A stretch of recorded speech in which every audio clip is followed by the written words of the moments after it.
On today's episode of the Locked On Texan podcast, with the playoffs around the corner, Big Sarge and I talk about who will be the best matchup for the Houston Texans to avoid a one and done.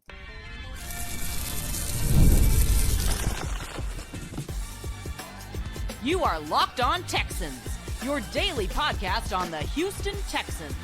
Part of the Locked On Podcast Network, your team every day. Out of Red Nation, it is Monday. Thank you guys for stopping by. I'm Texans credential media member and Texans football analyst John Hickman, alongside the man with the big hat and the even bigger smile, Brian Big Sarge Bearfield.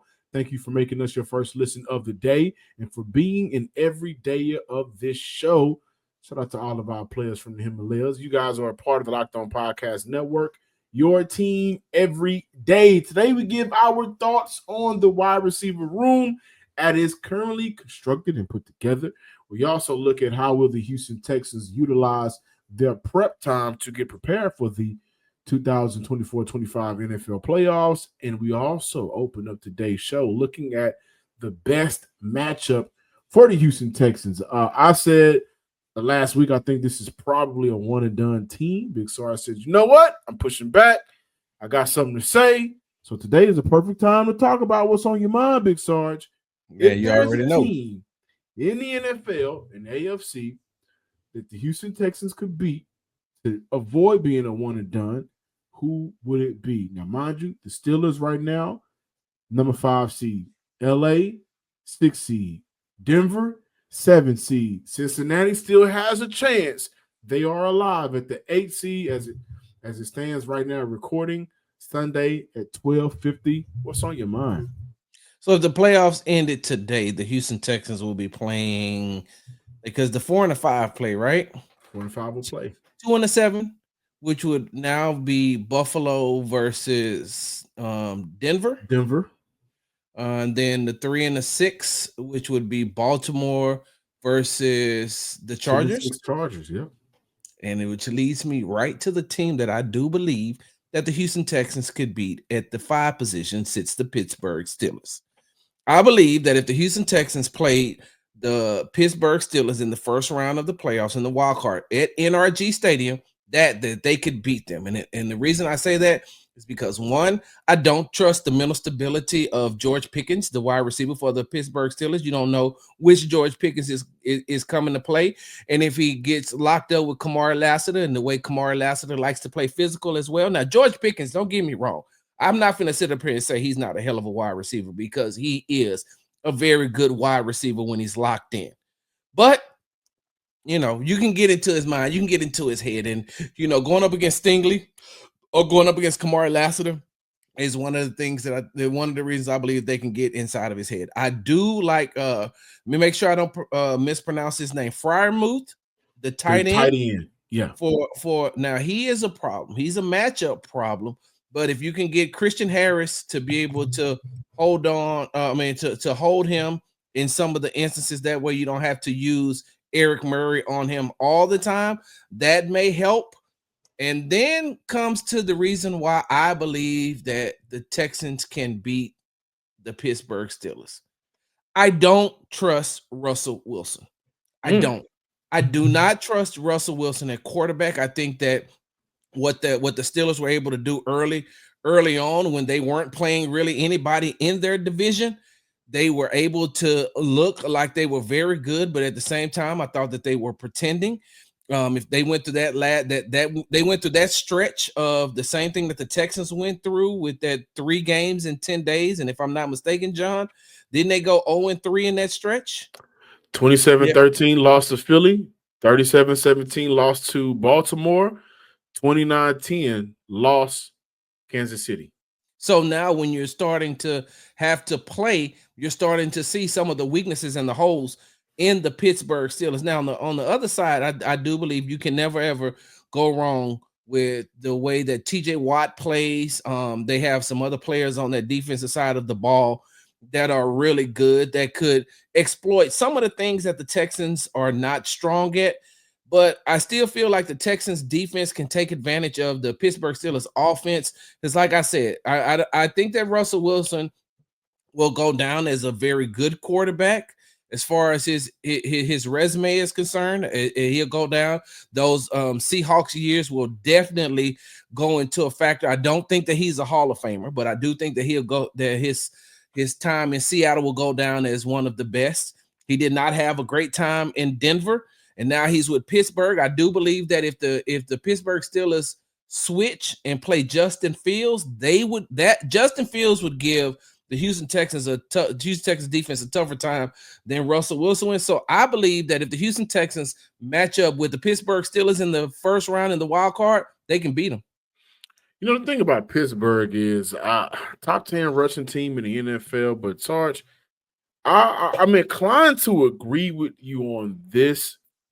The trust factor from Russell Wilson right now, I don't have a lot of faith in him as a playmaker to be able to do some of the things that has helped Russ be a successful quarterback in the NFL. Extend plays, make those moon passes down the field to some of his open receivers. I think right now I look at Mike Tomlin, one of my favorite coaches to ever coach in the NFL. He's done a phenomenal job with some of the circumstances that he has had to take on this year. My worry for the Houston Texans right now, I just don't know how much they can get over their own way. Yeah. That's it. And I look at, 2 points against Baltimore, a good outing versus Kansas City, all right? All things considered, lose taking it in that game, lose Jimmy in that game, had to shuffle your offensive line around once again in that game. They went out there, and I think they fought hard. But it seems like whenever, again, Houston is making the game close or maybe their defense is making the stop, and that's another worry of mine, even with the lack of faith in Russell Wilson, how much will I have faith in a defense that will be getting Azeez back, but will be without Jalen Petrie, who means a lot to that defense and stopping a run. John, real quick though. Russian defense. Real quick too, John. It's like I'm so tired of hearing let Russ cook. Russ been burning the food the last 3 weeks, John. Russ ain't been cooking well. No, listen, I'm not. Russ been burning the kitchen. Russ has been so bad that he doesn't need to be near a kitchen if we're talking about letting him cook. Like those bad Subway commercials. I hated those Subway commercials. A griddle, an air fryer, a hot plate. You know what you can do, Russ? Just put the plates out on the table. Yeah. Hey, do that. Put the forks out. Set the table and put the game on. But it's more so my lack of faith in this team right now overall. Yeah. They've been able to overcome time and time again every piece of adversity. Yeah. I have a little bit more faith in this team's defense. You still have stars out there like Jalen Petrie. You'll get Azeez back. Kamari Lassiter, whether he's playing inside or outside, he'll be able to make plays for you. But time and time again, no Jalen Petrie though. No Jalen Petrie. No Jalen Petrie. Yeah. But time and time again, I have thirsted to see this offense help this team out. Now, John, I haven't been quenched yet. I don't have faith in offense. John, I will say this.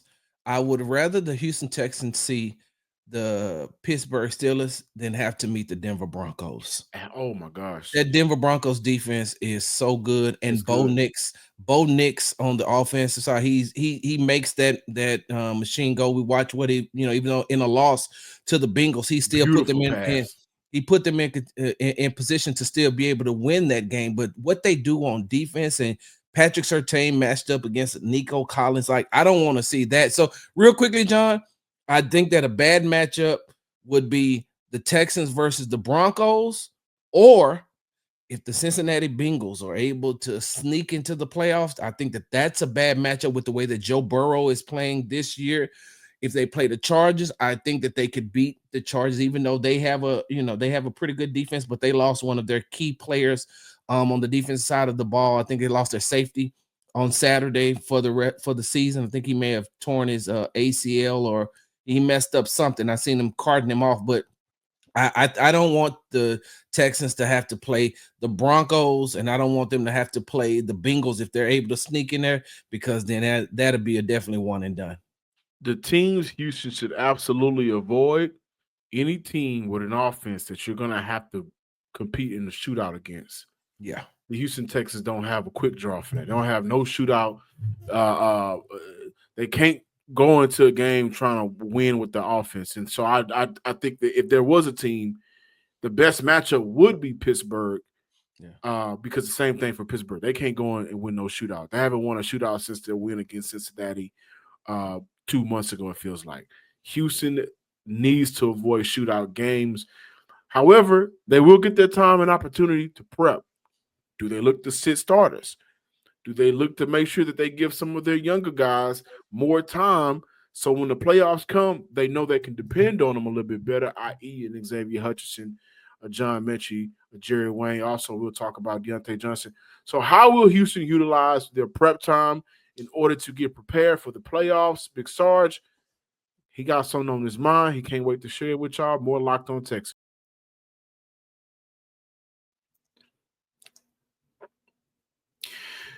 Rocket Money. Let me tell you guys about Rocket Money. They help you find subscriptions you forgot about or any subscriptions that you were paying for twice. Sometimes we may double subscribe and never catch it or recognize it.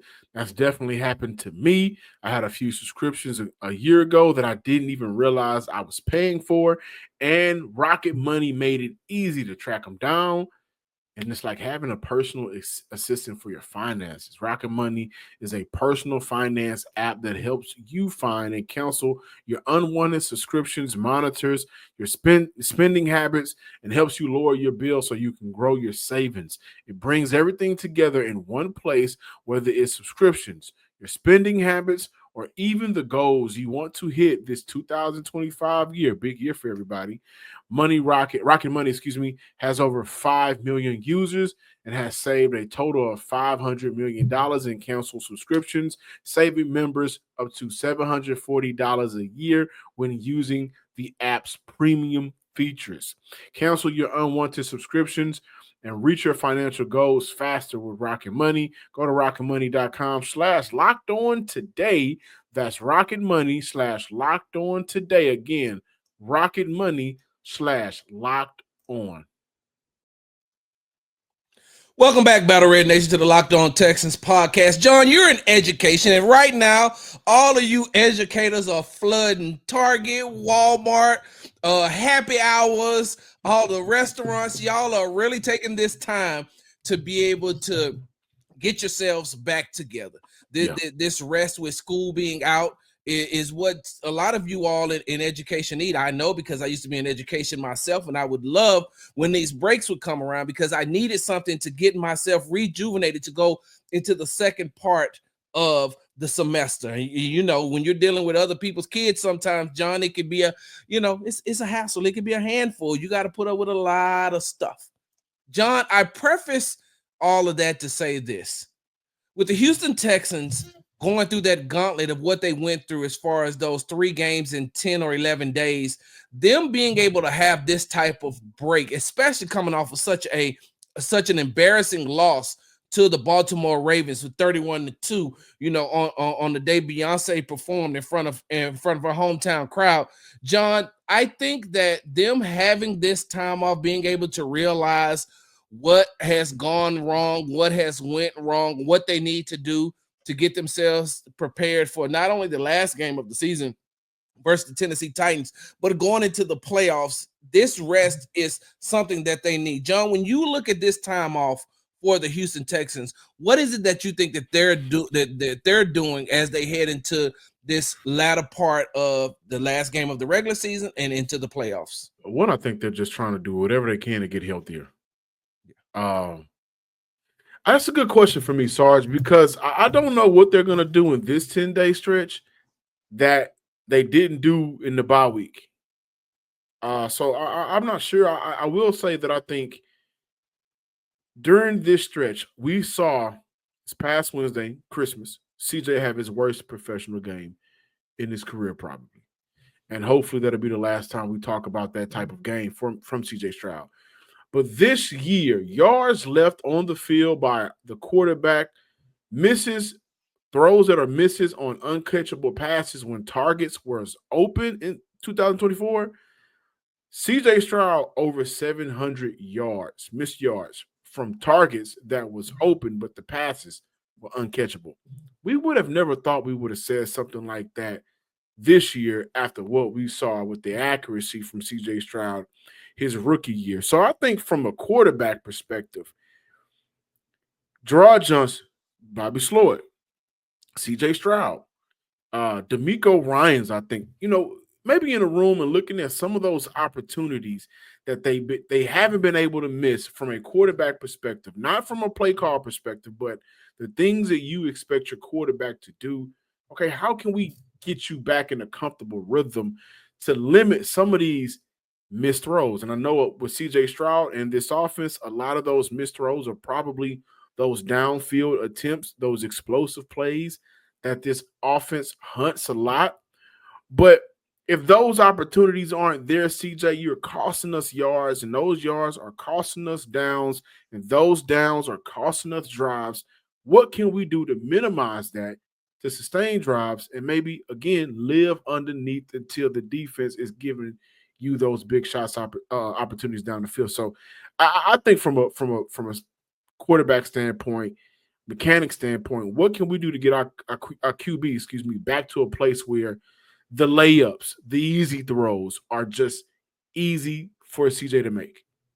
John, I think that, and that's a great point that you make as far as with CJ Stroud. But I think that for me, John, I think that this time is going to give them an opportunity to readjust and reevaluate and put together the best game plan that they can moving forward. When you lose 3 starters and then you only have 5 days to prepare for your next game, that's not a lot of time to be able to get yourselves together. And, when you lose wide receiver Tank Dell, when you lose offensive lineman Shaq Mason, when you lose nickel corner / safety Jimmy Ward, those are 3 people that are very, very vital to your team. Those are 3 starters from your team that has made a significant impact throughout the season. And now you're losing those. And then you have 4 to 5 days to prepare to get ready for it again. And so I think that now they've had enough time to get reacclimated to having their starters out from dealing with injuries, to be able to put whatever they're going to do, because this last game, even though a lot of starters probably will not play because they have the AFC South already won, because they have their playoff position locked. That's what I want to ask you. Should Houston, just say, right now we're so banged up, let's rest our guys? Yeah, I wouldn't play. And there wouldn't be a lot of guys that would be playing in week 18 versus the Tennessee Titans, because there's nothing to play for. There's nothing really to play for outside of just trying to get that 10th win. And I think that with the backups that the Texans have, they can get that 10th win, with who they have. So, John, we've watched, John, as injuries have decimated this team the entire season. And you put that on top of bad quarterback play at time, you put that at bad offensive line play at time, you put that on bad offensive play calling at times, John, and then you get to where they are right now. So I think that the best thing for the Houston Texans to do over the time that they've had since the game on Christmas Day until they practice again on Monday, that they should get themselves together and say, okay, this is the plan that we have moving forward. You have to have a plan moving forward. And John, the one thing that I'm also curious to see is Azeez and Christian Harris are going to be on the field at the same time. Christian and Azeez on the field at the same time that's dangerous. And at some point, you're going to have Azeez, Christian, and Henry Toa on the field at the same time, because you don't have a nickel cornerback like we mentioned earlier. No Jalen Petrie, no Jimmy Ward. You're using Miles Bryant in there, using Kamar Lassiter in there, Jeff Okudah on the outside. Yes. So, okay, from a football standpoint, with the injuries, with the extra time, Houston did give Miles Bryant a lot of time this year. Yeah. And so, you can't live with Jeff Okudah outside. No, you cannot. You cannot. Because he hasn't played a lot this season either, John. And I don't want to say it's because of a performance issue with Jeff Okudah. He just hasn't had a lot of snaps due to injuries. I think it is a performance issue, but because of the lack of snaps. Gotcha. He has never been able to get in the groove this year for the Houston Texans. Not even started from training camp. So the Texans' problems, it's a lot of them. But one of them has been, some of the guys that we wanted to bank on just being serviceable for us we haven't seen them a lot this year. They're extremely top heavy. So with this 10-day stretch that they're going to get this break, hey, okay, Kamar, can we move you back outside? And Miles Bryant, a successful nickel cornerback in the NFL for the New England Patriots before they brought him over, let's get you some more opportunities at practice. Yeah. Let's get you back out there so we can trust that we have the best skill, talent, and just overall guys out on the field. I don't want to see Jeff out there no more outside. I'm sorry. And John, and that's what I think that, like I said, with this amount of time that they have, which is kind of almost the equivalent to a bye week, I think that that's what they're looking at. I think they're saying, okay, look, whatever.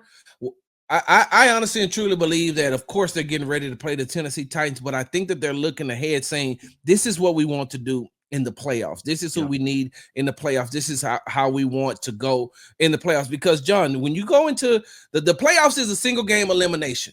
And if you don't have your mind right, and if you don't have a game plan for that, then you've already lost before the game is even played. And so I know, as smart as a head coach as DeMeco Ryans is, he's going to make sure that everybody's prepared and everybody's on the same page. He's not going to use injuries as an excuse. CJ is not going to use anything as an excuse, being banged up, being bad. He's like, look, this is the second season. We got to play. We got to move forward. Yeah. Another thing that I hope Houston does to utilize his prep time.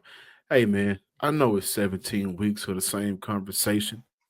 And if we're going back to the off season, preseason, it's 20 weeks. But I don't know what's going on in that offensive line room. I think none of us know, right? But obviously, something's off to the point where since week 5, in my opinion, we've seen a decline in the mechanics from C.J. Stroud, your franchise quarterback. Hey, just figure it out how to protect them up the middle. Figure out how to pick up these twists and stunts and delayed blitz, whatever it is. And it's hard, Sarge, because during this 10 days, I talked about the cornerback room. Houston's going to figure out who's our best offensive lineman to put out on the field too, because of the carousel of guys they've been able to put out there, whether it be due to injury or just bad play overall. So they got their hands full. But to your point, I think they're getting prepared for Tennessee, but they're also getting prepared for no matter who they play in the playoffs. It's going to be a tough matchup for a team that's just lost too much.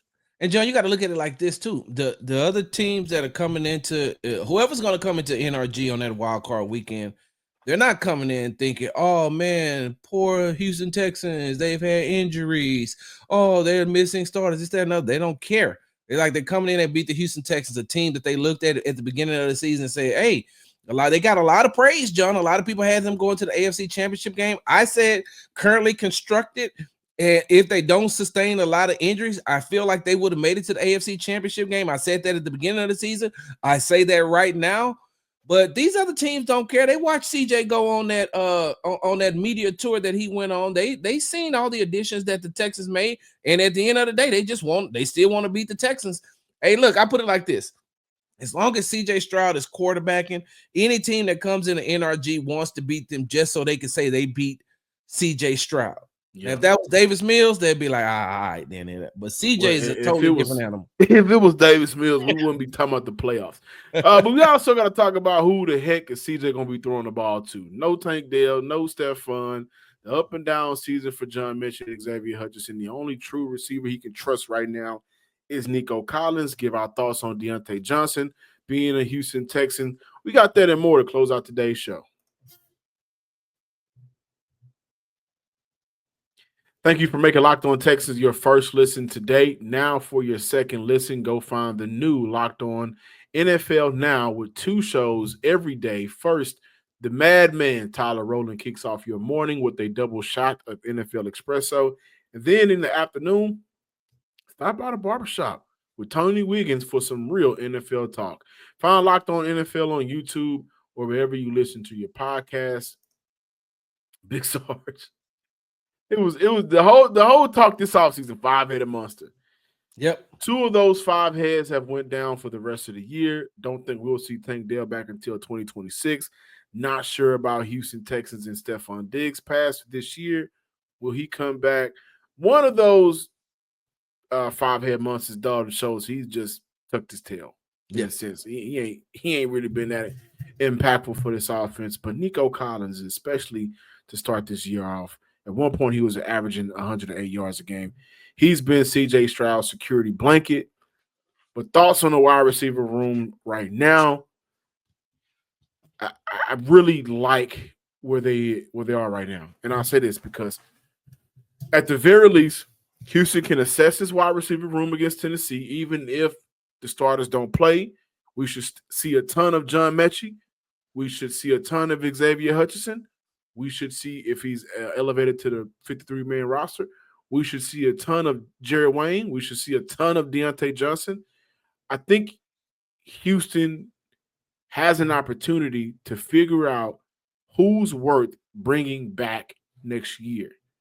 In this game, in the playoffs, who do we like? Who fits the offense? Who's worth it contract-wise, opportunity-wise, to make sure that when we come back next year, the guys that we now have to count on are either better or we just found some upgrades. John, I let me say this when we're talking about this wide receiver room, because that, for those of y'all who are watching us on YouTube, you see me jotting something down because something came to my mind, John, as you were talking. We give a lot of criticism to the way that CJ Stroud has played this year. We give a lot of criticism to the way that Bobby Slowick and his offensive play calling has been this year. But John, you know who we've seen to have given a pass to this season? Ben McDaniels and his wide receiver group. We've given a lot. No, not just the wide receiver group. Ben McDaniels, the wide receiver coach and passing game coordinator. That's what I was doing. I was double checking to make sure. I was like, I think he has passing game coordinator on his on one of his titles as well. And when I look at that, John, I'm saying, are you talking to Bobby and utilizing what you have in Xavier Hutchinson and in John Mechie? John, I know that a lot of fans don't want to see Mechie on the field. They don't want to see Hutchinson on the field. But, John, we're talking about two college All-Americans who were very good at their positions, who could be a great asset to CJ Stroud. Now, he may be talking to Bobby, and Bobby may not be listening. That could be happening too. Bobby could be saying, I want to run it this way, and this is how it's going to be. But Ben McDaniels has to be brought into this too, because you are the one who advocates for your wide receivers. You are the one who advocates for your players to be able to be in these plays. And so now that you have, quote unquote, been forced due to injuries to use Hutchinson and to use Mechie. Also, John, if you're the passing game coordinator, you know what you need to be doing? You need to be saying, hey, Bobby, hey, look, Chris Strausser, Coach Strausser has, that he's dealing with a lot as far as trying to help that offensive line, and he may or may not have done a great job. But, John, when you come back and you say, but I have a plan to be able to move the ball faster, move the ball quicker. John, in that game against Kansas City, the one thing I don't think that many Houston Texans fans realized is you came into the game, the Chiefs came into a game with a hobbled Patrick Mahomes, right? You know what they did? They made sure that they neutralized the Texans front four by doing what? Getting the ball out of his hands. Getting the ball out of his hands quickly. CJ shouldn't still be doing 5 to 7 drops, knowing the nature of your offensive line. And even that is a patchwork thing. So yes, John, when I look at the wide receivers, and they are getting Diontae Johnson, which by the way, let me go on record by saying this. I'm still apprehensive to that. I'm apprehensive to them bringing in Diontae Johnson because I need to know why you're on your third team in 1 year, in the same calendar year. Yeah. How could you not be used for a Carolina Panthers team who struggled? They rejuvenated and revitalized the career of Adam Thielen. And you're telling me that an old Adam Thielen is better than you, Diontae Johnson? So why are you there? Also, I seen you I seen you the way that you acted when you seen Derrick Henry and Lamar Jackson for the Baltimore Ravens the first time, your former teammates. But I'm saying, how come they didn't want you, knowing that they could also use another weapon? John, I'm just apprehensive. That's all. I'm not mad at that. I think for Diontae specifically, let me talk about him. Houston, I think it's in a weird situation. I think it will be weird with Houston and Stephon Diggs. Do you bring him back? If so, for how much? He's up in age. He doesn't give you the downfield threat anymore. He didn't do that this year, honestly. And what does that money look like? Okay, so do you replace Stephon Diggs? If you do, is that replacement via free agent from another receiver, or do you look to draft that replacement for Stephon Diggs? And if so, okay, who is that player? Because not only do you have to replace Stephon Diggs in a sense, you need somebody that's going to replace Tank Dell in 2025. I don't think he's going to see the field in 2025. Don't think he should be. Now, that leads me to John Mechie. Perfect opportunity for John Mechie the next two games to figure out what do we really have in John Mechie. And I don't think it's been John Mechie that's been the problem. Again, at one point, John Mechie was on the field this year to block more than he was to catch passes. So, okay, figure that out with John Mechie. Figure that out with Xavier Hutchinson. I don't think he's going to be a part of your future. Diontae Johnson, at least. Now, we can get caught up in the past. We like to do that. 1,000-yard receiver. He was a Pro Bowl once in his career, multiple seasons of 800 yards or more. He has been somewhat of a productive player in the NFL. At the very least, it would behoove the Houston Texans to figure out, hey, we could use this young man for 2025. 3 teams, 1 year. You know what? Who else is going to want you around the league? Not that many teams. We got a vet minimum for you to come back and at least compete for training camp. Why are you on your third team, John? Why are you on your third team when you played for a team where you should have you could have got all of the passes that you wanted, and then they didn't want you anymore? I understand. Then you went to a team that has Super Bowl aspirations, who has 2 MVP candidates on it, and you could just in that offense, Harbaugh will allow you to do what you need to do inside of the offense, and then you're no longer there, John. That's just where it's crazy to me that you're taking a chance on somebody who's John. I can see if this was his third team in his career. This is his third team in the same season. I understand that. Let me check something now real quick. I just don't see it, John. I don't understand what it is. Is it a mindset? Does he fit? Are we at a point where Houston just needs a body that can make some catches? Because if so, then give your young guys an opportunity to make some of these catches. Give them some of the plays. Because if you remember in the game against Baltimore, CJ rolled out in the pass that he hit John Mechie on. Actually, Mechie came back to him because he seen CJ was in trouble and he made the necessary adjustments. That's what I'm saying. John Mechie has been a wide receiver in his career who knows how to play the wide receiver position. When you go back to the University of Alabama, his name was on that wall too. We've talked about that. We've both been kind of upset with the lack of opportunities and targets for John Mechie. So that's why I wanted to break down what I said. I don't think Xavier Hutchinson is in his team's future plans. John Mechie still has a shot. Next 2 games are important. His relationship with quarterback C.J. Stroud is important. Also considering the fact that, hey, Tank Dell should miss the next season due to injury. So I wanted to mention that. I wanted to mention the fact that Stephon Diggs in that situation, I'm not sure how clear-cut it is he's going to be coming back for the Houston Texans next year. He's also dealing with a major injury. So how long can you wait on him to get back?